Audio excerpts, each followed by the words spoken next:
Hi friends, welcome to my channel. ఈరోజు special item ఎంతో రుచిగా ఉండే ములక్కాయ సాంబారు ఎలా ప్రిపేర్ చేయాలో మీకు చూపిస్తాను. చూడండి, చూడగానే మనకి తినాలనిపిస్తుంది. వేడివేడి అన్నంలో నెయ్యి వేసుకుని ఈ సాంబార్ వేసుకుని తింటే టేస్ట్ అదిరిపోతుంది. చూడండి, చూడగానే తినాలనిపిస్తుంది కదా మీకు కూడా. దాన్ని ఎలా ప్రిపేర్ చేయాలో చూపిస్తాను. దానికి దొండకాయలని, ములక్కాయలని, టమాటాలు తీసుకున్నాను. 1 గ్లాస్ కందిపప్పు తీసుకున్నాను.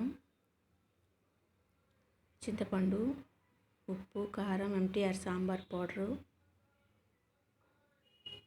తీసుకున్నాను.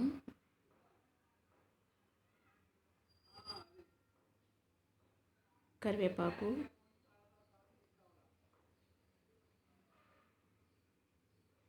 చూడండి. ఇప్పుడు చింతపండు, కందిపప్పును శుభ్రంగా కడిగి ఇప్పుడు బాయిల్ చేస్తున్నాను, ఉడకబెడుతున్నాను కందిపప్పును. కూరగాయల ముక్కలన్నిటినీ చిన్న చిన్న ముక్కలుగా కట్ చేశాను. చూడండి, ఉల్లిపాయ, పచ్చిమిర్చి, ములక్కాయలు, టమాటోలు, దొండకాయలు, కరివేపాకు వీటన్నిటిని చిన్న చిన్న ముక్కలుగా కట్ చేశాను. వీటన్నిటిని కూడా వేరే బౌల్లో తీసుకొని వాటర్ వేసి బాగా బాయిల్ చేస్తున్నాను, ఉడికిస్తున్నాను. చూడండి ఎలా ఉడుకుతున్నాయో. కందిపప్పు బాగా ఉడికిపోయింది, మెత్తగా పేస్ట్ చేశాను. కందిపప్పును బాగా పేస్ట్ చేశాను. ఇప్పుడు ఉల్లిపాయలను కూడా వేసేస్తున్నాను వీటిలో, కూరగాయ ముక్కల్లోకి. ఇప్పుడు కందిపప్పును బాగా పేస్ట్ చేస్తున్నాను.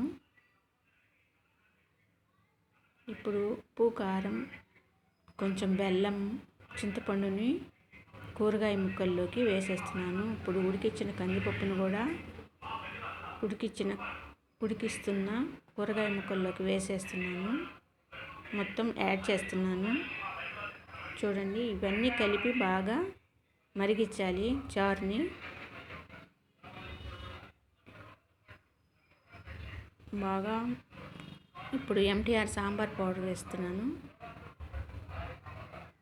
ఇలాగా బాగా మరగాలి చారు, సాంబారు బాగా మరిగించాలి. ఇప్పుడు కొబ్బరిని తురుము తీసి వేస్తున్నాను. చూడండి, కొబ్బరి తురుము కూడా వేశాను.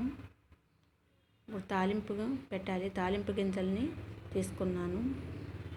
ఆవాలు, జీలకర్ర, మినపప్పు, ఎండుమిర్చి, వెల్లుల్లి రెబ్బలు, కరివేపాకు. ఇప్పుడు స్టవ్ వెలిగించి బాండీని పెట్టి ఆయిల్ వేశాను.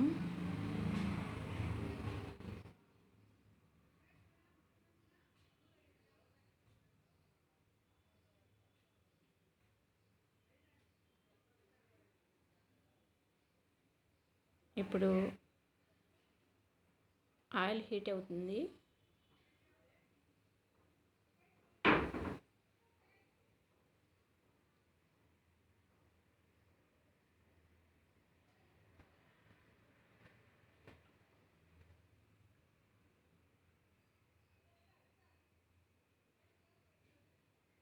ఇప్పుడు వెల్లుల్లిపాయలని, చితక్కొట్టిన వెల్లుల్లిపాయలను వేస్తున్నాను.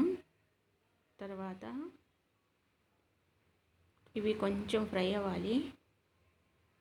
అప్పుడే సాంబార్కి మంచి టేస్ట్ వస్తుంది.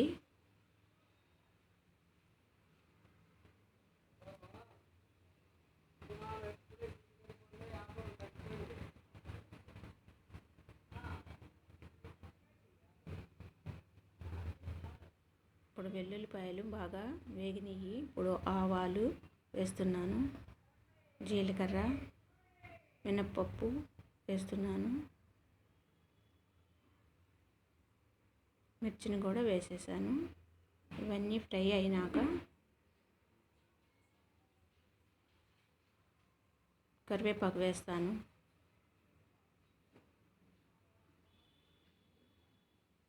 చూడండి, తాలింపు రెడీ అయిపోయింది. ఇప్పుడు బాగా మరిగిన సాంబార్ని ఈ తాలింపులోకి వేస్తున్నాను.